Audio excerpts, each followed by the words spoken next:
Welcome back to the Davy Brown 990 restoration. For those of you new, my name's Barry. I told you last video there was only going to be 3 in this series. Well, it's now going to be 3 in the little one, which is this one, right? And the reason why, we had to make a little bracket, as will be explained in this video, to hold the fuse box under the dashboard in the correct location.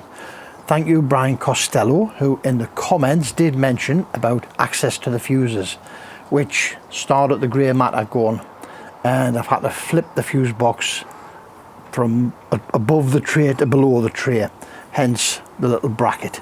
And we've made this up, piece of steel, 1, 2, 3, 4, 5 little screws. Hello, Daddy Blackbird. 5 little screws welded in position. Just needs a clean up, drop the paint on. We'll show you where it fits in a couple of minutes. Easy way, huffing. Right, so we're back up with the tractor, doing another trial fit of the dashboard as a result of those comments regarding the fuse box. So this is what we've had to loosen the steering column, pull the steering column back, I'll show you in a second, fit the dashboard, and now we're going to see if this will fit where I want it to fit, but so we can still get at it to change the fuses without having to do a major dissection of the tractor to do a simple thing like change a fuse. Let's have a look. So as you can see, we took the 4 bolts out of the steering column, slid it back in the housing. So this gives us a load of room up here in which to put the dash on, because if the steering column is in place, the depth of the instruments up here stop you getting over the lip of the fuel tank here, pulls it down, right? So the only way to do that is to remove those 4 bolts, shift everything backwards. So now let's see if the fuse box will go where I wanted it to go in the first place, underneath. This is going to be difficult because I'm going to try and hold the camera with one hand, position my fuse box with the other, and it's going to go up in here. The tray is just here, so the idea is that's going to go upside down, something like that, in there where we can get at it from outside, so it's out the way, but we can get at it sensibly. I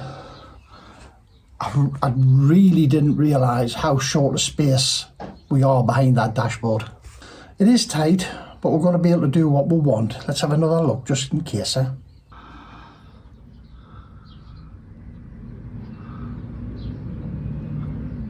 haven't even got my glasses on, so I can't even see if that's in focus or not. But you can see up there, right, that's my tray. So you can get this in without getting me. If I put that in there, somewhere like that, make a bracket to fasten that to the bottom of that little shelf. It'll go in there, do you think? But look, there's not a lot of space behind that dashboard, is there? You can get your hands in, but just. Let's get this back down home. We'll make up a bracket that will allow us to attach our fuse box to the bottom of that regulator bracket. And before we do any wiring, we'll pop back up and check it once again, just to make sure.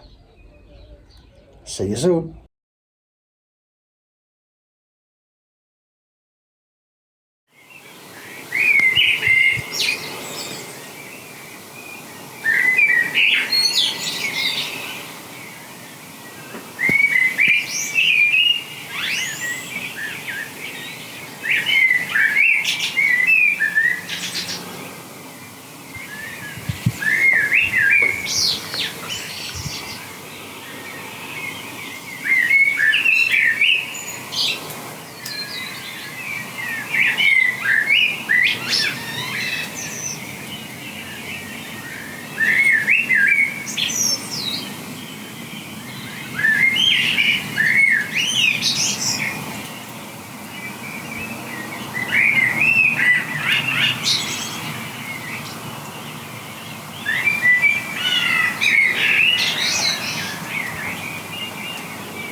So quick little extra video in this one. There was only going to be 3 in this series, but I decided to put this one in because it became apparent that the fuse box wasn't going to fit where I wanted it to fit. Well, it is, but not in the way that I wanted it to fit. Let's have a quick look at this, see what we've done.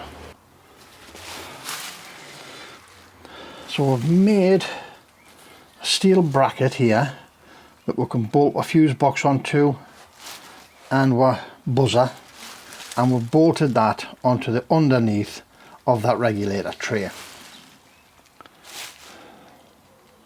think what I was in my head originally, I had it that fuse box was going to sit on top of the tray, in the tray, or at an angle in the tray. During the last test fit that we did, it became apparent that obviously you couldn't get in to change the fuses. Thank you, Brian Costello. Brian did mention it in the comments. So I started looking at other places where we could put the fuse box, but it had to stay within the dashboard, because what you don't want to be doing is having all the wires coming from the dashboard to the fuse box somewhere else, because then you still have to unwire everything if the dash needs to come off or the fuel tank needs to come off for whatever reason, instead of just plugs. So let's nip next door, pop this back on the tractor, make sure we've got enough clearance for everything, and we'll see what it's like for access. What a wonderful day, isn't it? It's one of them sunshine and shower things, and actually thunderstorms forecast for today. So anyway, let me have a look. We'll pop this on. My light's turned up. We'll pop this on and we'll see if we've got enough clearance for our fuse box here, under here, and see if we can get access to it.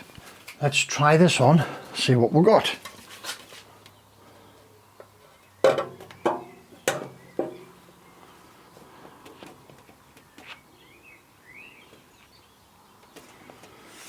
I mentioned it earlier, it is important that you move the column forward.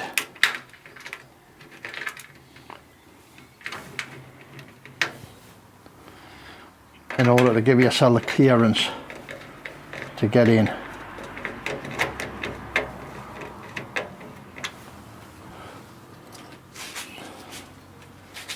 Where's my glasses? What am I doing with my glasses? Right, so let's have a look in here.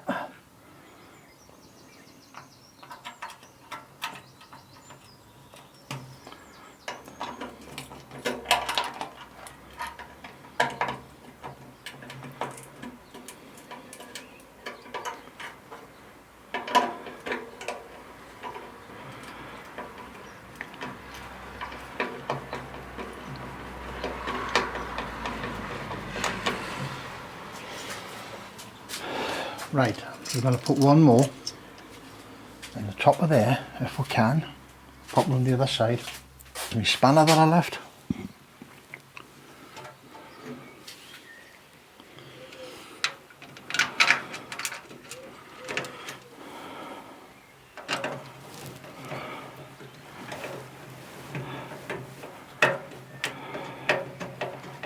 Let's have a look under here, check for clearances, eh?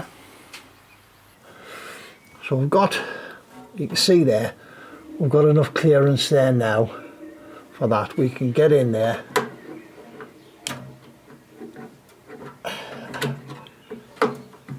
We can get the cover off and we can get to our fuses. And if we look up here, there is sufficient clearance for the wires in there.